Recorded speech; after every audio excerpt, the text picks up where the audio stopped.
ngeen ñi chaque jour loolu la ñu dëkkee man ba 4h 5h du matin maa ngi au téléphone des gens ñu lay woo d'un peu partout. mais monsieur Diop Sénégal yi nekk même si diaspora bi ne la fan lañ ci toll. juste pour nga leeralal ni man déglu naa benn juriste. nee na effectivement le décret du président mën nañ ko attaquer. mais yéen vous n'êtes pas habilité à attaquer le décret parce que. vous n'êtes pas partie prenante parmi les 19 candidats. 19 candidats yi ñoo mën a. ñi am intérêt ñoo am intérêt seen intérêt moo engagé wu foofu parce que ñoom c'est la durée de la campagne ñoom lay impacté. D'accord. donc ñoom ñoo mën a damay wax man je suis pas juriste mais je mets les choses sur la table. donc yéen mënu leen attaquer. que candidats yi seen bopp ñoo mën attaquer. léegi man sama xel dafa ñaaw est-ce que. amu leen ci 19 candidats yi benn candidat bu ngeen àndal ci suuf. mu porté kenn yëgul moom mu porté kii bi nu mu tudd. mu porté seen recours bi. waaw loolu vraiment bëgg nañu nga leeralal ñu. waaw li ma la ci leeral mooy nee na mënuñu attaquer décret bi. waaw décret bi kan la woo. collège électoral la woo. kan moo bokk ci collège électoral bi. nañ delluwaat ci décret bi. décret bi dafa ne collège électoral bi laay woo. et j'appelle les Sénégalais à voter, les Sénégalais d'ici et de la diaspora. À venir voter à telle heure les bureaux de vote s'ouvrent de 8h à telle heure les préfets nangam du loolu la wax. bien sûr bokkuma ci. bokk nga si. citoyen mën na ko attaquer sànq mais la yaa ngi koy durée de la wax campagne. non xaaral ma ñëw rek. ngeen di attaqué xaaral ma ñëw rek bokk naa ci wala bokkuma ci. bokk nga si. voilà nga ne ma durée de la campagne. nga delluwaat ci constitution article 4 bi nga xam ne moom moo régir les partis politiques. article 4 boobu def na la en tant que parti politique da nga am obligation formation information de tes militants et autres pour préparer leen ci pour à la conquête du pouvoir. mais tey jii loolu yow boo nekkee sama militant war a dem ci élection nga ne da ngay ñëw dem jàppale Fatou mais pour loolu il faut nga déposer exemple laa la jox nga war déposer congé wala da nga war a déposer demande de disponibilité wala yu mel noonu ma xëy suba ñun la campagne bi 10 jours lay durer foo koy def préjudice la c'est-à-dire tey jii dafa am loo xam ne ci say droit dañ la ko enlever par ce décret là léegi loolu sa droit yooyu ñu la enlever dafa nekk droit yoo xam ne même sur le plan international Sénégal dafa signer ay chartes sur le plan international yoo xam ne dañuy garantir à ses propres citoyens le droit d'exercer ces choses-là. Le fait que ñu def ko mu am ces multitudes de violations loolu moo tax tey jii ñun ñu am sañ-sañu en tant que citoyen d'attaquer le décret parce qu'on fait partie du collège électoral. am ngeen yaakaar ne yéen kon. Cour suprême xam nga gis naa am na même quelqu'un qui m'a envoyé benn jurisprudence benn décision benn jugement bu Cour suprême joxe woon ci benn ku musoon attaquer le décret présidentiel ne mun ñu ko contexte yi bokkul parce que boobu je pense référendum bi la woon ci mais c'était juste pour wax parce que moom ni mu ñu ko envoyé lecture bi mu ci am mooy amuñu sañ-sañu attaquer un décret présidentiel parce que c'est dans l'exercice de ses prérogatives moo tax président di jël décret et que waruñu ko mën dëkk la différence mooy ñun décret bi ñuy attaquer décret bi dafay basé wu ci loi. bien sûr décret bi ñuy attaquer ñun amul ci benn loi organique bu mu mën a basé wu wala ci constitution alors que en préambule dañu naan vu la constitution. ce décret là est invisible dans la Constitution. Ce décret que le chef de l'État a signé récemment, qui convoque le collège électoral, est invisible à la Constitution. léegi yow da nga jàpp loolu c'est fait sciemment par le président. non xamal la laa jàpp non du ñàkk xam parce que du ma ne tey jii chef de l'État nee naa la bi muy wax moom moo toog évoquer l'article 137 LO 137. ki taxaw wax loolu xam ne 80 jours la. moo xam ne tamit que la def na campagne électorale du benn du ñaar. il a même bu nu. il a été directeur de campagne donc yàgg na def. ministre de l'intérieur aussi. ministre de l'intérieur organiser des élections donc ça veut dire que xam na ne 21 jours la. kon kooku bu demee bay woote élection en 12 jours pour def campagne. kon maa tey la. yaa ci yegg man damay wax rek ne je fais des constats. donc li ma bëgg a wax foofu mooy bu ko defee. après dafa naan ñaaree am. puisque da ngeen yàkkamti dem élection. je viole la constitution. j'organise. kan moo yàkkamti. non parce que Sénégal yi ñoo ne ko. non mais ñun waxuñu ko mu violer constitution de. ah non xam nga gars yi taxaw na ko suñu date lañ soxla. mais suñu date moom moo ko jël. d'accord bu ñu delloo suñu date. non mais xam nga côté boobu li ngeen moo xool laa leen di wax béy way na mus. suñu date la ñu bëggoon ñi naan la 25 élection foog mu am dafa am foo xam ne dëkk bu fa toogee. lañuy fa la consensus di amee sens. parce que tey jii loi organique bi ñu fi def ñun ñoo ko fa def. bien sûr rien ne nous empêche ñu toogaat consensus ne ok fii ñu toll nii dérogation bu ñu même bu ñu bëggul def dérogation nañu changer complètement la loi organique. L'Assemblée n'est pas là pour quelques jours. L'Assemblée a été élue pour 5 ans. Donc ça veut dire que tey jii ñun ñoo am problème mu président mais amuñu problème de représentation à l'Assemblée. Oui. Les députés peuvent demain faire une loi organique ñu changer li fi xew.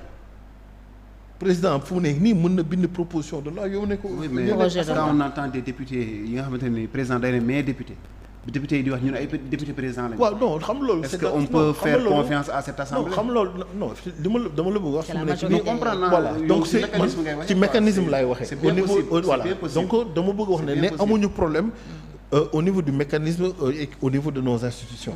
mais problème bi ñu am mooy dañu gis ne dëgg mu ngi nii nga bàyyi ko dem di tey jii. yéen a amet ci télé Sénégal TV mais ku ñëw dégg télé Sénégal rek dem jàpp RTS est-ce que dinañu gis. déedéet mais c'est la même chose. te boobu dina toog foofu naan mais Fatou mu ngi def émission yónnee na mooy ko. gisuma ko te mënuma ko gis parce que lan nekkoo ci même canal bi. c'est la même chose. président bi muy jël décret di def le 25. xaw le 24. moo gën a xam ne matul 21 jours. absolument kon moo ko tey. léegi li tax conseil constitutionnel xam ne moo ko tey mooy mu d'accord loolu. waaw mais man li ma jàpp mooy décision bi mujj. bu conseil constitutionnel moo valable jusqu'à ce jour. le 31 ñu bëri loolu la ñu jàpp. lañu ko jëfee am déet. mais léegi c'est la difficulté. le président Badio génnee na communiqué.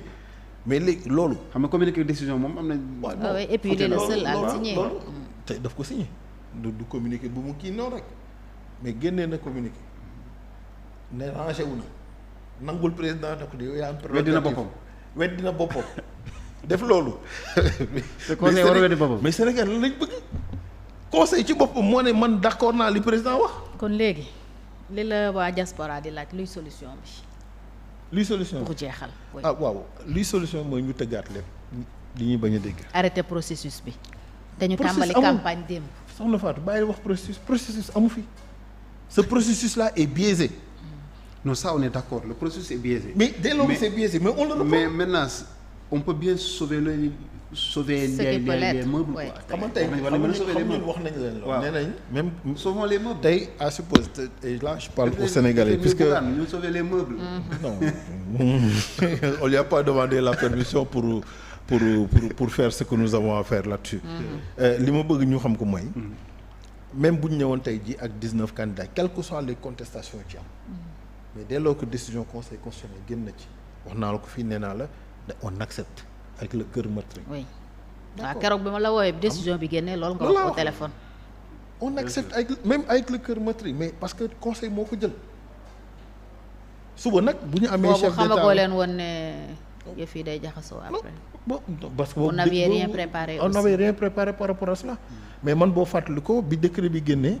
ba nga ma woowee na ma chef d'état jël na nee naa la ñoom ñaar ñëpp dañu violer la constitution man ca njëlbeen ba laa la wax ne ñoom ñaar ñëpp muy conseil constitutionnel muy chef de l'état ca boobee laa ko wax ci guddi gi sax am na yu ma ci dégg yoo xam ne neexuma mais loolu mais damay jàpp ne nit ñi par passion la ñuy waxee ndax boobu tout le monde attendait une date ñu génnee date nga taxaw ne leen ne dañu violer la constitution man nee naa la je reste un républicain buñ ma xaar ci discours populiste yi wala damay rangé wu parce que toute la population wala une bonne partie de la population dañu dem benn côté ma dem ci côté boobu alors gëwuma ko man lu ma gëmul du ma def xanaa nag j'aurais du mal à faire de la politique ni ma ko sama belle-sœur waxee démb mais tel n'est pas c'est pas ma conviction. du sama ligne de conduite. li ma bëgg ñu xam ko mooy solution bi mooy mu neex mu naqadi mooy le processus bi ñuy def le dialogue di proposer la date du 2 juin. on a tenu compte de tous les impératifs yi nga xam ne moo am Sénégal weeru koor bi Pâques ak tous les événements religieux yi nga xam ne tey bugguñu mu kalewu ci noo xam ne tey jii dañ naan waruñu ko ci woon def wala déet. looloo naroon am d'ailleurs avec le 31 bi. su defoon le 31 bi tey day tombé ak Pâques même bu dee respecté na les 21 jours de campagne. non nga waxante dëgg. parce que l'histoire parce que tey dans notre front nous avons la chance d'avoir des ténors yoo xam de la politique sénégalaise un Mamadou Diop Decroix personne ne le présente plus au Sénégal en 2000 bi ñuy battre Abdou Diouf c'était le lendemain de la Tabaski ñu surfé ci loolu mais loolu lendemain Tabaski la est-ce que ñun tey jii c'est pas parce que dañ naan c'est un pays à 95% de musulmans que dañ naan suñu yoon new ci nañu def c'est la minorité c'est la minorité nañu jël jour bu Pâques mais man loolu du ma accepter tey bu ñu fi defoon le 31 fii laay toog ne leen carrément waruñu def élection le jour de Pâques par respect pour nos frères à la communauté chrétienne et aussi dans la continuité de ce brassage bi nga xam ne religieux bi am entre les musulmans et les chrétiens au Sénégal foo xamee ne dans le monde entier on reconnaît que le dialogue islamo-chrétien bi gën a véritable Sénégal nga koy retrouver c'est une réalité donc loolu bu amee ñu tenir ci compte et je rappelle encore une fois ba ñuy jël la date du 2 juin le 26 mai la ñu proposé woon ñu ne day tombeel Tabaski ñu ne kon nañ ko pousse une semaine plus tard muy le 2 juin ñu ne kon quel que soit parce que conseil dem na ba ne kon après le 2 day installer le président de l'Assemblée ñun on bu élection amee loolu la mais en fait damay nekk sur l'esprit de l'installation du président de l'Assemblée le président de l'Assemblée tey bu neen daf koy installer pour une continuité du processus déjà entamé mais le problème mooy c'est pas prévu par les dispositions non la France la période transitoire c'est un vide juridique on reprend tout soit on reprend wala mu am des dispositions qui font que tey jii la période transitoire s'impose et le président de l'Assemblée est installé pour 60 jours minimum à 90 jours pour organiser des élections mais mënoo ñëw tey jii ne da ngay installer un président de l'Assemblée nationale il prête serment pour être président de la République pendant 2 jours 3 jours le temps d'organiser des élections am na yoo xam ne maanaam dama naan c'est de la c'est du cohérent mais c'est de la méchanceté et c'est des choses crypto-personnelles Macky Sall toogaat fi 10 jours pour organiser un deuxième tour s'il y a lieu def passation je pense que ça ne doit pas déranger en aucun cas les Sénégalais par rapport à cela. mais loolu tam day violer. day non da nga naan amul dafa am vide juridique foofu. amul te vide bi c'est parce que l'article 36 ku ci nekk ni mu koy interpréter la. mais terewul soo jëlee président assemblée teg ko fi tamit c'est là où tu violes la loi parce que amul benn disposition bi tax. c'est pas prévu donc. mais au moins dinañu éviter tamit benn mbir mooy on aura évité de prolonger le mandat du président. parce que président Macky Sall moo fi toog en 2011. mu ne Abdoulaye Wade duñ ko may même 24 heures nee na moom d'accord na sax à la limite mandat wu député mandat wu maire. ñu yokk ko.